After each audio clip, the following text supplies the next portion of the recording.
It's time to eat. What are you hungry for? Sit down and get ready to consume an abundance of fantasy football knowledge from Ross Tucker and Joe Dolan. Feed me now. I'm starving. On the Fantasy Feast Eatin' Podcast. Yeah, let's eat. It is the Fantasy Feast Eatin' Podcast, the show that's so nice we do it twice. And if you didn't listen to Joe Dolan yesterday with his wide receiver Tears of Dolan, what are you doing? Why are you listening to this episode, but you didn't listen to that episode? Joe knows football, specifically fantasy football. So make sure you're listening and go back and listen to his running back tiers, his quarterback tiers. Next week we'll do tight end tiers, but it is August, which means we do two shows, August all the way through the end of the NFL regular season. I'm Ross Tucker, former NFL offensive lineman, 5 teams, 7 years, classic journeyman, awesome temp job in my 20s. Now I got a bunch of different podcasts that I produce for you guys that you can check out on any of the various podcast platforms, or you can now watch on YouTube, youtube.com/Ross Tucker NFL. Very fired up for 2 things. Number 1, I get to announce 2 more winners, or at least not winners. I'll call them entrants, participants in the season-long redraft league with me and Joe. They are Porter Reese, who not only went to fantasypoints.com and used the code FEAST, but also used our sponsor code at Native to get some new fresh deodorant, and Bob Ober, who not only signed up at fantasypoints.com using the code FEAST, but also got the DraftKings Sportsbook app on his phone, used the code ROSS as his promo code. You get a deposit bonus up to $1,000. A little bit more on that a little bit later. So we've got 4 more participants that we will name next week. So next week is the last week. So if you want to get in on this, we get 4 more. 2 more Wednesday, 2 more Thursday. Hit me up, fantasypoints.com, code FEAST, but also go ahead and get the DraftKings Sportsbook app on your phone. Even if you don't deposit anything, just take a screenshot after you put the promo code ROSS in there. Although I will tell you this, if you deposit something, that definitely gives you a boost. Not going to lie. Speaking of a boost and speaking of fantasypoints.com, today, very happy to welcome for the first time Edwin Porras, who is a doctor of physical therapy. You can and should follow him on Twitter at FBInjuryDoc. I will be on his podcast soon. Very much looking forward to it. We try to give you every advantage we possibly can. So why not have an injury expert who also loves fantasy football and writes and does everything else for Fantasy Points? Without further ado, Edwin Porras. What's up, Edwin? That was such a nice intro, Ross. I'm excited to be here. I've been listening to your podcast since the Evan Silva days, especially the Fantasy Feast. So I'm excited. I am myself playing through a little injury today. I got a weird cold sore on the inside of my mouth. I was questionable all week. I've been in the trainer's room on and off the table, so I've been trying to take care of that. But I'm ready to go. I think I'm going to contribute to the team today, and I'm going to do my best. Well, you are in California. I'm in Pennsylvania, so I'm not overly worried about your cold sore, but that's okay. I appreciate you toughing through it for us. All right, so first, the background. All right, so to be honest, Edwin, didn't know a lot about you until you teamed up with Fantasy Points, but you teaming up with Fantasy Points and Joe Dolan and John Hansen and Adam Kaplan and Greg Cosell, good enough for me. Give me the background. Yeah, so don't worry, man. That's you and the rest of the world, honestly. So I started writing last year. I emailed Ben Kukanis, who's the director of operations over at Fantasy Points. I said, hey, I'm willing to give you some injury analysis for free. If you don't like it, just boot me. No big deal. We did a podcast together, and that was the genesis of that. I'm forever indebted for him giving me an opportunity. He didn't have to, so I appreciated that. As far as my background, I am a doctor of physical therapy. That's 4 years of undergrad, 3 years of physical therapy. You graduate with a clinical doctorate. I love fantasy football. I love everything injury related. I'm getting an orthopedic residency through Kaiser Permanente.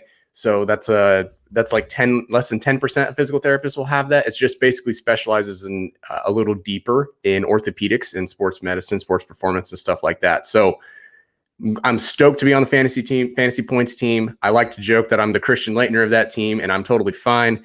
I think TJ Hernandez was. I was chatting with him for a second, and I said, I said the same thing. I'm happy to be Christian Leitner on the '92 Olympic team. He's like, hey man, it's better than being Isaiah Thomas. So that's exactly my sentiments exactly. So I'm excited, man. I'm just here. I want to do my best to provide as much context and insight as possible.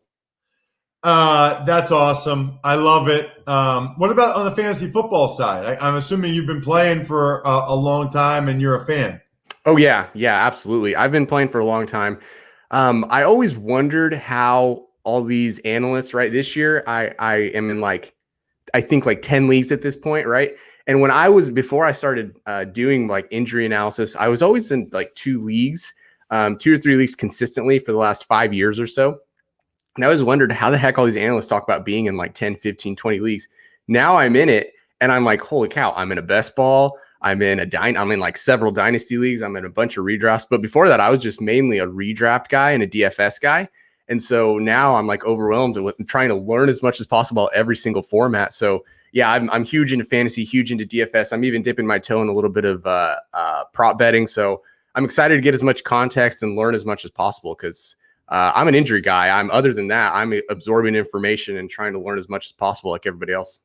Do you feel like your injury background, your medical background gives you an advantage? I mean, obviously Fantasy Points feels that way. Have you noticed it? Have you had more success over the last 5-10 years in fantasy because of your medical expertise? So in true transparency, I haven't really applied a lot of my education until recently to the last year. Mainly because I graduated just last year. And so I didn't really feel like I had that advantage until recently. But yeah, I definitely do. I stayed away from Todd Gurley last year. I stayed away from OBJ last year. There are some key, there are key specific points where I can't necessarily say it contributes directly to my success. But in addition to all of the information that I gain from fantasypoints.com, from all those dudes, last year before they got together, I feel like there is a sort of a turning point, maybe the last 5-10% of an edge that I can gain on top of the competition just by knowing a little bit more and giving a little more background, which is why I do like to help people who want that last 5 to 10% edge. I mean, I'm in some leagues now with some sharp people. And I feel like the number one thing that I do when I'm in drafts with them is draft for upside, all the time. Draft for upside. And then B, I do feel like I apply a little bit more of the injury side of things in a more aggressive way, simply because you can't afford to take many risks, I guess more of a calculated risk when you're a room full of sharp people. So I do feel like that's when it really does show itself a little bit more. Okay, you mentioned Todd Gurley. Let's start with him. I understand the concerns about his knee. My thing has been, it seems as if that's a long-term issue. And my question is, what does that mean for him this year? I wouldn't want Todd Gurley in Dynasty, but for this year, if they manage him properly, what do you think? Yeah, no, that's a good question, Ross, because if they manage him proper, here's the thing. Let's define manage properly, right? Let's assume that the Falcons took Gurley at face value and they said, hey, he's got this chronic knee condition. It gets worse with age. It gets worse with time. It gets worse with mileage. We know that he's another year into it. We know how his burst looked last year. We know that he finished with, 14 touchdowns that really fed into his production last year. So let's say they knew all of that. And then they knew how to define manage properly. Manage properly for a player who has symptomatic knee arthritis and they run the football. That means cutting down on work inside the 20s. That means cutting down on goal line work. That means listening to him when he can't practice and inevitably becomes in, not in a negative connotation or anything, but misses practices. So isn't in maybe the best shape possible. They understand that getting hit or getting his knee slammed into by a 300-pound lineman might send him into a spiral. It's managing all of those little things, all of those symptoms that might creep up in the middle of the season that will reduce his volume. That's what managing him means to me. And so when I hear reduced volume on top of potential, volatility, and the fact that he finished RB12 last year and he's another year older into an organization that has traditionally split work to some degree, not fully, but has already split work, it seems like the Falcons are going the opposite direction of what the narrative of we're going to feed him for one more year, we're going to feed him because he's only on a 1-year contract.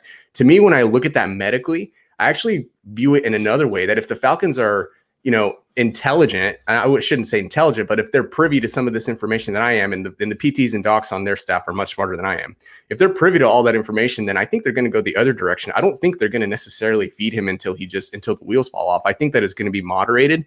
And at that, at best, you're going to get, 16 games of Todd Gurley at a cap. I don't think he has upside. And since Scott Barrett has told us over and over again to draft for upside, I just don't see it with Gurley.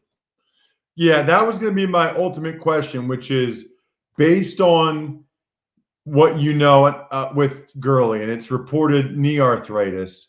Are you higher or lower on Gurley than sort of where he's being drafted right now, or the consensus? Yeah, I think personally, again, I don't rank, so I don't want to step out of my lane necessarily. Personally, I don't think that I'm taking him currently where he's at. I just think that it's a little bit of a risk. I'd have to see where the guys at Fantasy Points have him ranked. I don't have that pulled up, but I'll get that pulled up. But yeah, I think that just generally speaking, I'm a little lower on him, and I'd rather draft somebody with a little more upside. Okay. What about, you also mentioned OBJ. He's a guy that I've been high on for this year, but maybe you're going to tell me I'm a moron for that. Tell me what you think about OBJ coming off, I believe, a sports hernia surgery or whatever they call it now.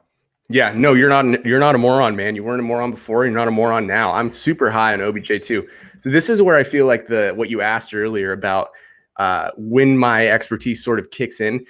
I feel like OBJ in the third round is a little preposterous. I took him in several drafts this year.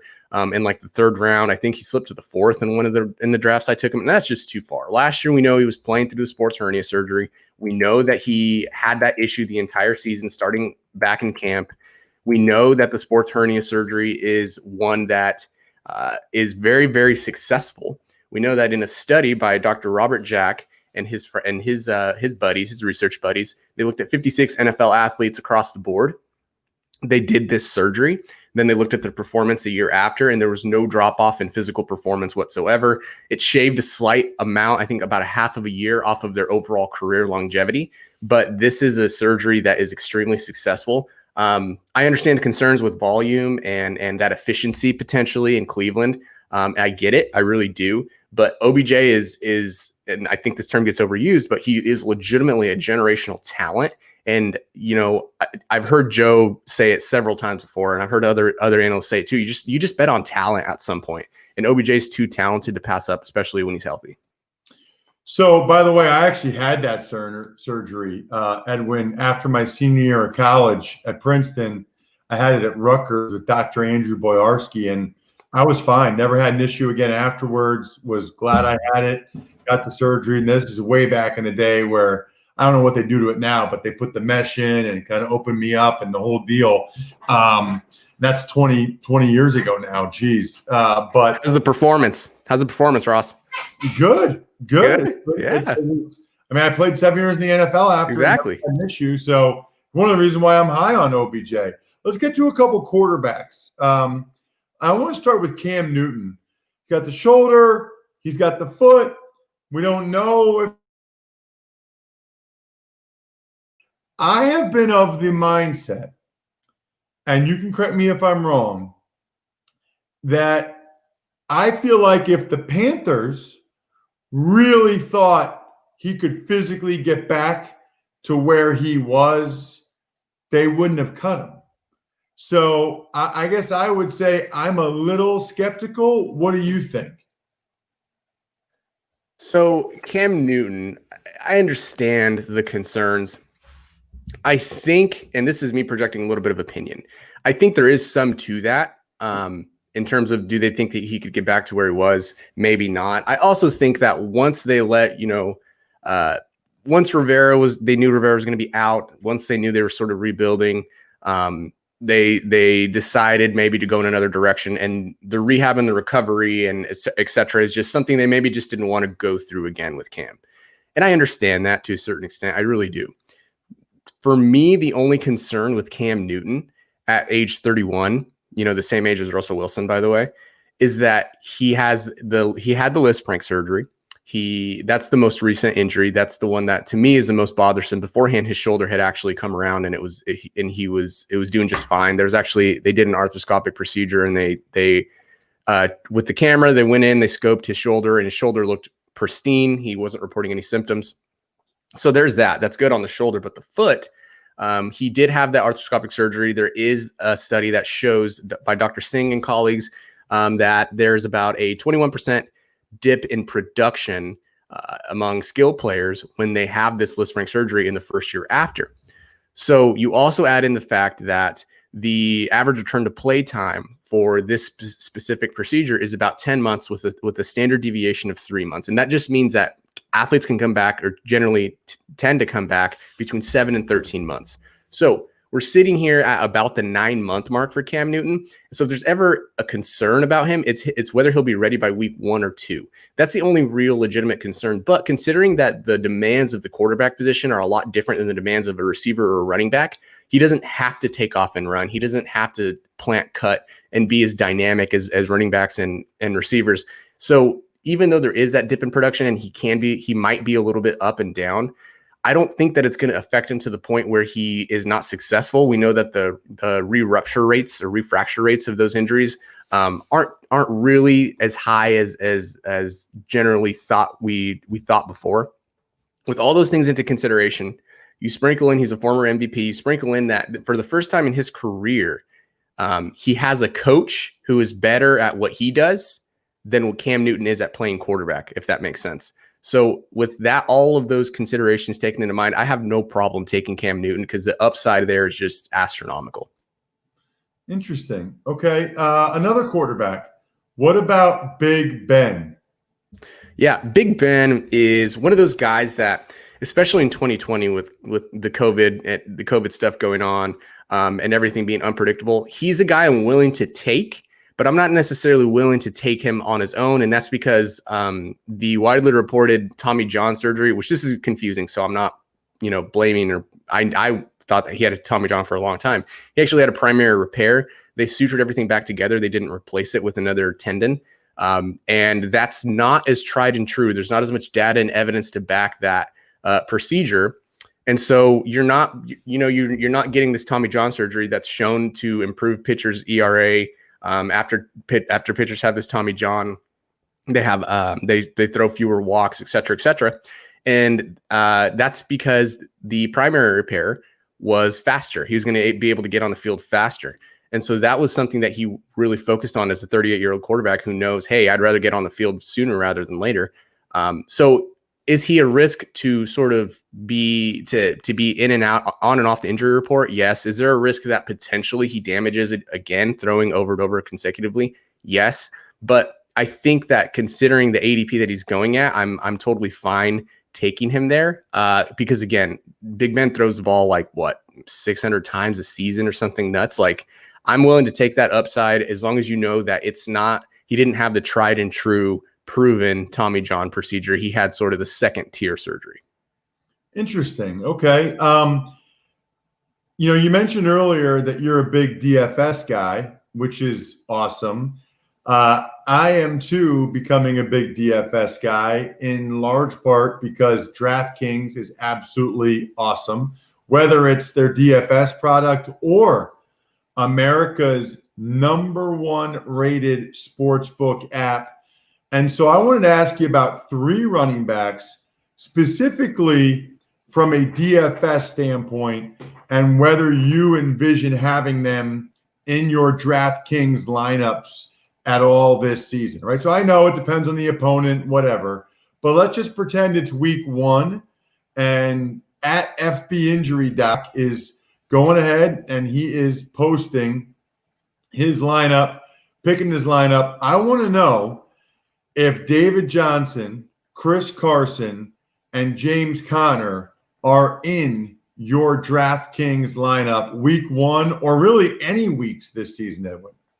You know, if one of those guys was going to be in my lineup, it would be in a cash game, high upside, swinging for the fences, a tournament, not a cash game, a tournament type game.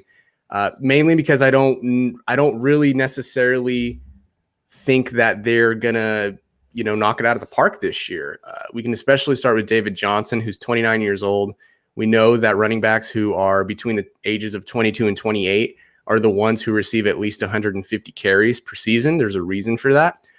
We know that he looked like me out there, unfortunately, for a while there. There are those videos of David Johnson just looking slow. I think that he's just toast athletically. I really hope I'm wrong. I really hope he proves me wrong with Bill O'Brien, but I just don't see the upside there. The flip side with Chris Carson is he had this hip injury.